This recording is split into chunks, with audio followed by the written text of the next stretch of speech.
তুই বড়দেরকেও অসম্মান করিস না মা। চল। তুমি দেখে নিও মা, পিসি যখন একবার এসেছে না, এখন 3-4 মাসের আগে এই বাড়ি থেকে নড়বে না। আর যাবার সময় ব্যাগ ভর্তি করে জিনিস নিয়ে যাবে, আবার বড় বড় কথা। ঠিক আছে, চল মা চল। বৌদি, আসি দিদি। চল। আচ্ছা বৌদি, তোমার কি কোনো আক্কেল জ্ঞান নেই? এতদিন পর আমরা বাড়িতে এলাম, তুমি একটু ভালো করে রান্নাও করতে পারলে না? মুখে দেওয়া যাচ্ছে না রান্নাগুলো। সত্যিই তাই, এর থেকে তো ভালো ছিল আমরা হোটেল থেকে খেয়ে আসতাম।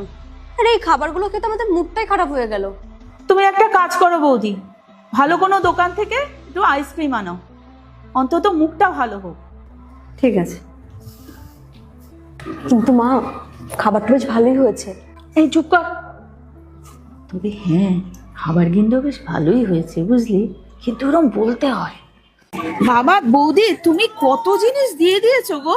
পিসি তুমি তো বলছি দিদি, ঘরে পৌঁছে একটা ফোন করো। হ্যাঁ ঠিক আছে, আসি। হ্যাঁ আচ্ছা, ওটা শ্রুতি না? শ্রুতি ওখানে কি করছে? ওই ছেলেটাকে? শ্রুতি, ওটা কি দিল তোর হাতে? আর এই ছেলেটাই বা কে? এটা আমার ক্লাসমেট হয়। ক্লাসমেট, কিন্তু দেখে তো অনেক বড় মনে হচ্ছে। এই